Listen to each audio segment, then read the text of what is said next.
শিক্ষার্থীরা আমরা 2019-21 শিক্ষাবর্ষের D.El.Ed first ইয়ারের CPS-1 বাংলার ইউনিট নাম্বার 7 লিখন দক্ষতার উৎকর্ষ সাধন এই বিষয়ে আমরা আলোচনা করব। লিখন দক্ষতার উৎকর্ষ সাধন। তো এই লিখন দক্ষতার উৎকর্ষ সাধনে শিক্ষার্থীদের আমাদের লিখন দক্ষতা বাড়ানোর জন্য গুরুত্ব দিতে হবে। তা কীভাবে আমরা গুরুত্ব দেব সেই বিষয়গুলো আমাদের খেয়ালে রাখতে হবে। প্রথমত স্বরবর্ণ, ব্যঞ্জনবর্ণ ও যুক্ত ব্যঞ্জনের গঠনগত আকৃতি ও উচ্চারণ ভালো করে শিক্ষার্থীদের জানাতে হবে। দ্বিতীয়ত হাতের লেখা যাতে স্পষ্ট বোঝা যায় সেই বিষয়ে শিক্ষক শিক্ষিকাদের খেয়াল রাখতে হবে। তৃতীয়ত যথাসম্ভব দ্রুততার সঙ্গে শিক্ষার্থীরা যাতে লেখার অভ্যাস করে সেই বিষয়ে আমাদের শিক্ষক শিক্ষিকাদের খেয়াল রাখতে হবে।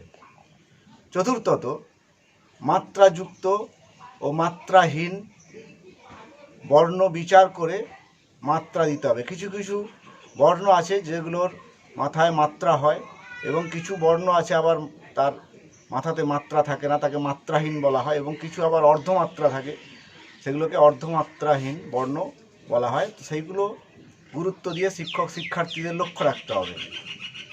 পঞ্চমত সাধু ও চলিত মিশিয়ে লেখা যাবে না। কিছু কিছু শিক্ষার্থীর লেখায় আমরা দেখি সাধু এবং চলিতের অবাধ মিশ্রণ ঘটে থাকে। তো সেইটা শিক্ষার্থীদের যাতে ভুল না হয় সেই বিষয়ে শিক্ষক শিক্ষিকারা তাদের ধরিয়ে দেবেন। ষষ্ঠত ছেদ ও জ্যোতি চিহ্নের যথাযথ প্রয়োগ করতে হবে। আমরা কোনো লেখা একটানা লিখতে পারি না বা পড়তে পারি না, মাঝে মাঝে আমাদের বিরতি দিতে হয়। তো কোথাও কমা, কোথাও পূর্ণচ্ছেদ, কোথাও সেমিকোলন ইত্যাদি আমরা প্রয়োগ করি। তো সেইগুলোই খেয়াল রেখে বলতে হয় ছেদ ও জ্যোতি চিহ্নের যথাযথ প্রয়োগ করতে হবে। এছাড়াও কি বাক্য সম্পূর্ণ করতে হবে, যে কোনো বাক্য যেন অসম্পূর্ণ না থাকে, বাক্যকে সম্পূর্ণ যাতে শিক্ষার্থীরা করতে পারে সেই জন্য শিক্ষক শিক্ষিকাদের খেয়াল রাখতে হবে। 8 নম্বর বা অষ্টমত আঞ্চলিক শব্দ ব্যবহার না করাই ভালো।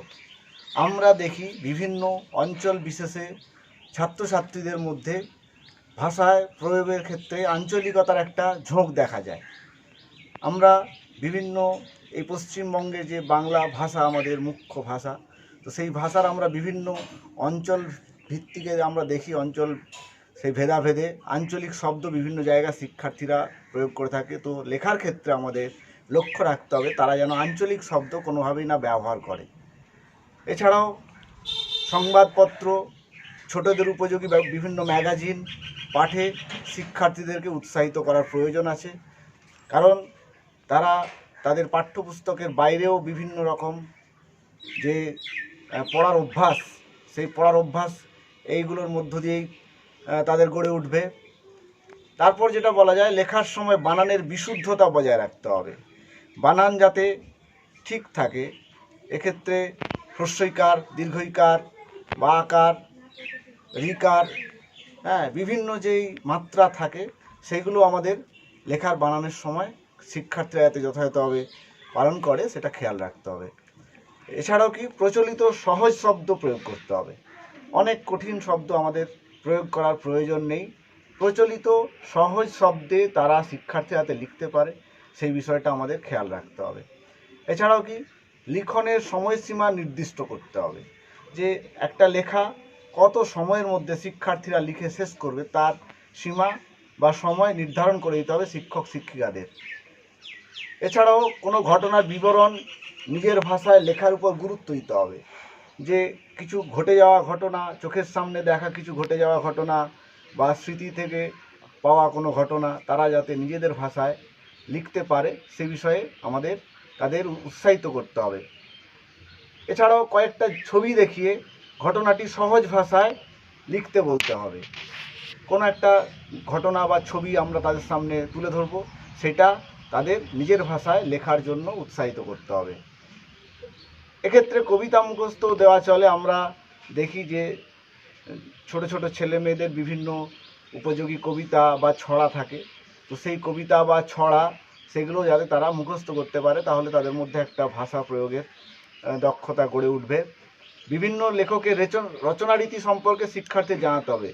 বিভিন্ন লেখক যারা আছেন আমাদের বাংলা সাহিত্যের, বিভিন্ন বরেণ্য যারা লেখক আছেন, তাদের রচনারীতিটা আমাদের যদি স্মরণে থাকে, শিক্ষার্থীদেরকে আমরা সেটা জানালে তারা তাদের রচনারীতি সম্পর্কে অবগত হবে, তারা তাদের লেখায় তাদের উৎসাহিত করতে পারা যাবে। তাছাড়া প্রয়োজনে নিজেদের পছন্দের বিষয় লেখার সুযোগ দিতে হবে। খালি শিক্ষকদের নির্দিষ্ট করে দেওয়া কোনো বিষয় নয়, যাতে শিক্ষার্থীরা নিজেদের পছন্দের বিষয় নিয়ে নিজেদের মত লিখতে পারে। সেক্ষেত্রে তাদের কি বলা যায়, স্বরচিত লেখা এই ক্ষেত্রে তাদের বড় ভূমিকা নিতে পারে। সেই জন্য নিজেদের পছন্দের বিষয়ে লেখার সুযোগ দিতে হবে। বারবার লেখার অনুশীলন করাতে হবে। অনেক শিক্ষার্থীর মধ্যে এটা আছে যে তারা একবার লিখে দিয়ে তারা থেমে যেতে চায়, বারবার লেখার তাদের অভ্যাস গড়ে ওঠে না। তো যতবার লিখবে তত তাদের নির্ভুল লেখা হবে, লেখার গতি বাড়বে, লেখার সম্পর্কে ধারণা জন্মাবে। সেজন্য বারবার লেখার অনুশীলন করাতে হবে। এরপরে আমরা যেখানে আলোচনা করব লিখন দক্ষতা বিকাশের উপায়, কিভাবে আমরা লিখন দক্ষতার বিকাশ ঘটাতে পারি। কয়েকটি ছবি দেখিয়ে ঘটনাটি নিজের ভাষায় বলতে হবে বা লিখতে বলতে হবে। এছাড়াও ছোট ছোট গল্প লেখায় উৎসাহিত করতে হবে, যে শিক্ষার্থীদের এই বয়স থেকে তারা যে নিজেদের ভাব প্রকাশ করার ক্ষমতা তারা বিভিন্নভাবে ফুটিয়ে তোলার চেষ্টা করে, হয় কবিতায়, না হলে গল্পে, না হলে অন্যান্য রচনার মধ্যে দিয়ে তারা ফুটিয়ে তোলার চেষ্টা করে। তো সেই জন্য তাদের ছোট ছোট গল্প লেখায় উৎসাহ করতে হবে। কোনো জায়গায় বেড়ানোর বিবরণ, যে ভ্রমণে গেছে বাড়ির পরিজনদের সঙ্গে, বাবা মার সাথে বা অন্যান্য বাড়ির যারা আত্মীয় তাদের সঙ্গে যদি বেড়াতে যায়, সেই বেড়াতে যাওয়ার বিবরণ লিখতে তাদের দেওয়া যেতে পারে। তাদের মধ্যে তাদের ভাষা প্রয়োগের দক্ষতা, লিখন দক্ষতা গড়ে উঠবে। বিভিন্ন নতুন নতুন শব্দ দিয়ে বাক্য তৈরি করতে দেওয়া যায়। যে আমরা প্রত্যেক দিনের যে পাঠ্য বিষয়, সেই পাঠ্য বিষয় থেকে আমরা অনেক হয়তো নতুন নতুন শব্দ পাবো। তো সেই সব নতুন শব্দ দিয়ে তারা কীভাবে সার্থক বাক্য তৈরি করতে পারে সেই বিষয়েও আমরা চেষ্টা করতে পারি। এছাড়া অনুচ্ছেদ পড়তে দিয়ে তার মধ্যেকার মূল বক্তব্যটি তাদেরকে লিখতে বলা। অনুচ্ছেদ পড়তে গেলে অনুচ্ছেদ পড়ার কতগুলি নিয়ম আছে, সেটা আমরা পরে আলোচনা করছি। তো সেই অনুচ্ছেদ পড়তে দিয়ে তাদের মূল বক্তব্যটিকে লিখতে দেওয়া। ডেইলি ডায়েরি লেখায় উৎসাহিত করতে হবে। আমাদের অনেকের মধ্যেই এই অভ্যাস আছে, ডেইলি ডায়েরি, সারাদিন সকাল থেকে উঠে সন্ধে এবং রাত্রিতে খেয়ে ঘুমোতে যাওয়া পর্যন্ত যে সারাদিনের দেখা কিছু জিনিস, যে মুখ্য ঘটনা বা স্মরণীয় কিছু জিনিস তারা অনেকেই ডায়েরিতে লিখে রাখেন। তো সেই ডেইলি ডায়েরি লেখায় উৎসাহিত করতে হবে। এছাড়াও কি করা যায়, প্রথম ও শেষ বাক্যটি লিখে দেওয়ার পরে শিক্ষার্থীরা যাতে বাকি অনুচ্ছেদটি নিজেদের ভাষা দিয়ে তারা সম্পূর্ণ করতে পারে, সেইটা তাদেরকে উৎসাহিত করতে হবে। প্রথম ও শেষ বাক্য লিখে দেওয়ার পরে বাকিটা তারা নিজেদের ভাষা দিয়ে অনুচ্ছেদটি সম্পূর্ণ করবে। এছাড়াও কি নিকট আত্মীয় বা বন্ধুবান্ধবদের চিঠি লেখায় উৎসাহিত করা যায়। নিকট আত্মীয় বা বন্ধুবান্ধবদের চিঠি লেখায় উৎসাহিত করতে আমরা লেখন দক্ষতার বিকাশের উপরে জোর দিতে পারি। এছাড়াও আছে অনুচ্ছেদ রচনা। এর পরবর্তী যে পর্যায় সেটা হচ্ছে অনুচ্ছেদ রচনা। কোনো একটি বিশেষ ভাব প্রকাশের জন্য অনুচ্ছেদ লেখা যায়। তো সেখানে কি হয়, যে রচনা লেখার প্রাথমিক পর্যায় হিসেবে শিক্ষার্থীরা কাছে এটার বেশ গুরুত্ব আছে। ছোট ছোট ছেলেমেয়েরা রচনা লিখতে শেখার আগে অনুচ্ছেদ রচনা করতে শিখবে। তো অনুচ্ছেদ রচনার জন্য যে বিষয়গুলির প্রতি আমাদের খেয়াল রাখতে হবে তার মধ্যে হচ্ছে মোটামুটি 3টে বিষয়কে আমরা তুলে ধরতে পারি।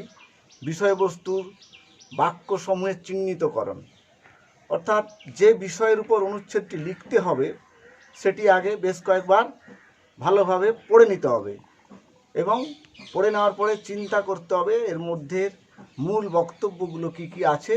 সেই মূল বক্তব্যগুলিকে পরপর সাজিয়ে নিতে হবে। সাজিয়ে নেওয়ার পর সেইটা লেখায় এগিয়ে যেতে হবে। এছাড়াও এর দ্বিতীয় যে গুরুত্বপূর্ণ অংশ সেটা হলো বাক্যসমূহের যুক্তিযুক্ত বিন্যাস। অর্থাৎ দেখতে হবে বাক্যগুলি যেন পরস্পর সম্পর্কযুক্ত হয়। প্রত্যেকটা বাক্যের পরের বাক্যটা যেন তার আগের বাক্যের সঙ্গে সম্পর্কযুক্ত থাকে, খাপ ছাড়া না হয়। সেই জন্য বাক্যগুলি এলোমেলো না হয়ে যাতে যুক্তিপূর্ণ বিন্যাসে লিখতে পারে, এবং কোন বাক্যের পর কোন বাক্য লিখতে হবে সে বিষয়ে মনে মনে নিজেকে প্রথমে একটা ধারণা ঠিক করে নিতে হবে। এছাড়াও এই পর্যায়ের আরেকটা গুরুত্বপূর্ণ স্মরণীয় বিষয় হচ্ছে সংযোগকারী শব্দ ও বাগবিধির সাহায্যে বাক্যসমূহের সংযুক্তিকরণ। যে আমাদের বিভিন্ন বাগধারা আছে বা সংযোগকারী শব্দ, যাদের আমরা সংযোজক অব্যয় বলি, এরকম কিছু জিনিস যেগুলো আমাদের শব্দ আছে, তো সেইগুলো আমরা এই রচনার ক্ষেত্রে আমরা প্রয়োগ করতে পারি, শিক্ষার্থীরা যাতে প্রয়োগ করতে পারে সেই জন্য আমাদের তাদের উৎসাহিত করতে হবে বিষয় ভাব প্রকাশের জন্য অনুচ্ছেদ রচনায় তারা এইগুলো যাতে প্রয়োগ করতে পারে। আর এই তো গেল আমাদের লিখন দক্ষতার উৎকর্ষ সাধনের বিভিন্ন রকম প্রয়াস। এরপরে আমরা যে বিষয়ে আলোচনা করব সেটা হচ্ছে লিখনের বিভিন্ন রূপ। এই বিভিন্ন রূপের মধ্যে প্রথমেই যেটা আলোচনা করতে হয় আমাদের সেটা হচ্ছে পত্র রচনা। পত্র রচনা খুব প্রাচীন বিষয়। এক সময় যোগাযোগ ব্যবস্থা সেভাবে উন্নত ছিল না, আর এরকম ফোনের ব্যবহার ছিল না। তখন পত্র রচনার ক্ষেত্রে একটা গুরুত্বপূর্ণ বিষয় মানুষের সঙ্গে মানুষের যোগাযোগ, বন্ধুর সঙ্গে বন্ধুর যোগাযোগ, আত্মীয়দের খবরাখবর নেওয়া, দূরস্থিত যারা মানুষ আছেন বা আত্মীয় পরিজন যারা বিভিন্ন জায়গায় বসবাস করছেন তাদের খবরাখবর পাঠানোর জন্য আমরা সেই সময় চিঠির সাহায্য নিতাম। তো সেই জন্য সুষ্ঠুভাবে মনের ভাব প্রকাশের জন্য আমাদের চিঠি লিখতে হয়। এখন চিঠি লেখাটা অনেকটা কমে গেছে আমরা জানি, তো তাহলেও পত্র রচনার বিষয়টা আমাদের মনে রাখতেই হবে, কারণ জীবনের বিভিন্ন ক্ষেত্রে আমাদের পত্র লিখতেই হয়। কোনো অফিসে, তাছাড়া কোনো অফিসে বা কোনো বিশেষ কাজের জন্য ব্যাংকে বা আমাদের দৈনন্দিন জীবনের বিভিন্ন ক্ষেত্রে আমাদেরকে পত্র লেখার কাজ করতে হয়। সব সময় না হলেও মাঝে মধ্যে কাজটা করতে হয়, সেই জন্য পত্র লেখার বিষয়টা আমাদের ভালো করে শিখে রাখতে হবে। তো সেই জন্য আর কি কাজে লাগে, লেখন শক্তি বিকাশের প্রয়োজনে যে আমরা চিঠি লিখতে পারি, চিঠির ভাষা কি হবে সেটাও আমাদের একটা বড় ভূমিকা পালন করে লেখনী শক্তির বিকাশে। আর কি স্বল্প পরিসরে আপন বক্তব্য প্রতিষ্ঠার প্রয়োজনে, খুব অল্প কথায় অথচ ঠিক শব্দ প্রয়োগে অল্প পরিসরে আমরা নিজেদের মনের কথাকে, নিজেদের মনের ভাবকে চিঠির লেখায় আমরা ফুটিয়ে তুলতে সমর্থ হব। তো এই পত্র রচনার মোটামুটি অনেক ভাগ আছে। তো সেই কতকগুলো ভাগ সম্পর্কে আমরা যে ভাগগুলো আছে সেই ভাগগুলোর নাম আমরা প্রথমে জেনে নিতে পারি। প্রথমে আছে ব্যক্তিগত পত্র। এটা নিজের যে ব্যক্তিগত ব্যাপার, বন্ধুর কাছে বা আত্মীয়র কাছে বা বাবা মার কাছে ব্যক্তিগত পত্র পাঠানো হয়। এছাড়াও সামাজিক পত্র, যে বিভিন্ন সোশ্যাল ওয়ার্ক থাকে সমাজের বিভিন্ন ক্ষেত্রে তাদের সেই সব চিঠিপত্র পাঠানো হয়। বৈষয়িক বা ব্যবহারিক পত্র, ব্যবসায়িক পত্র, এছাড়াও আছে দরখাস্ত। এই দরখাস্তটা খুব গুরুত্বপূর্ণ বিষয়, কারণ আমাদের দৈনন্দিন জীবনের ক্ষেত্রে আমরা বিভিন্ন জায়গায় চাকরির থেকে শুরু করে বিভিন্ন অফিসের বিভিন্ন কাজে আমরা দরখাস্ত দিয়ে থাকি। তো এছাড়াও অভিযোগপত্র আমাদের বিভিন্ন রকম কাজের সমস্যা হয়, সেই সমস্যার সমাধানের জন্য আমরা বিভিন্ন জায়গায় অভিযোগ জানাই। যেমন ইলেকট্রিক যদি ঠিকমতো আমরা না পাই, বিদ্যুৎ সরবরাহে বিঘ্ন হয়, আমরা প্রথমেই সেখানে বিদ্যুতের যে অফিস আছে সেই অফিসে গিয়ে আমরা অভিযোগপত্র জমা দিই। এছাড়াও নিমন্ত্রণপত্র, সামাজিক বিভিন্ন অনুষ্ঠান হয়, তো সেই সামাজিক অনুষ্ঠানে কীভাবে নিমন্ত্রণ জানাতে হয় তার জন্য আমরা নিমন্ত্রণপত্র তৈরি করি। এছাড়াও কি আছে, অনুমতিপত্র। আমরা বিভিন্ন অনুষ্ঠান করার জন্য যদি কোনো একটি স্কুলের মাঠে আমরা খেলার আয়োজন করি, ক্রীড়া প্রতিযোগিতার আয়োজন করি কোনো একটা ক্লাবের পক্ষ থেকে, সেই ক্লাবের হয়তো আমাদের মাঠ নেই, সেই যাতে স্কুলের মাঠটা প্রোভাইড করতে পারে সেই জন্য আমরা অনুমতিপত্র দিয়ে থাকি। এছাড়াও কি বার্তা, বিভিন্ন রকম সমাজসেবামূলক বার্তা বা নোটিশও আমরা বিভিন্ন সময় ইস্যু করা হয়। এগুলো অফিসিয়াল ক্ষেত্রে হয়, কলেজ স্কুল বা ক্লাবের ক্ষেত্রে তারা যে অনুষ্ঠান বা বিভিন্ন রকম সংবাদ জানানোর জন্য সবাই যাতে অবগত হয় সেই জন্য নোটিশ দেওয়া হয়। এছাড়াও কি হয়, পোস্টারে বিভিন্ন রকম বক্তব্য তুলে ধরা হয়। যেমন আমরা এই যে বর্তমানে দাঁড়িয়ে আমরা বলছি যে এই লকডাউন সময়ে করোনা ভাইরাস যাতে আমরা মুক্ত হতে পারি সেজন্য সব সময় বলছি যে ঘরে থাকুন, সুস্থ থাকুন। এটা একটা পোস্টার হতে পারে। বা আমরা ধরুন যে রাজ্য সরকারের কর্মসূচি আছে সেফ ড্রাইভ সেভ লাইফ, এরকম রক্তদান জীবনদান, এরকম বিভিন্ন রকম আমরা যে কোড থাকে সেই কোডগুলোকে আমরা সংগ্রহ করে তুলে ধরে পোস্টারের আকারে পরিবেশন করি। তার সঙ্গে কিছু কিছু ক্ষেত্রে বিভিন্ন রকম তার প্রাসঙ্গিক ছবিও আমরা তার সঙ্গে জুড়ে দিই। তবে পোস্টার লেখাটা একটা আর্ট, যে কত কম কথায় কত বেশি মানুষের কাছে সেই বক্তব্যটাকে তুলে ধরা হয়, তার জন্য আমরা পোস্টারের সাহায্য নিই। তো আজকে মোটামুটি আমরা এইটুকু আলোচনা করলাম, পরবর্তী দিনে এর বিস্তারিত আলোচনা করব।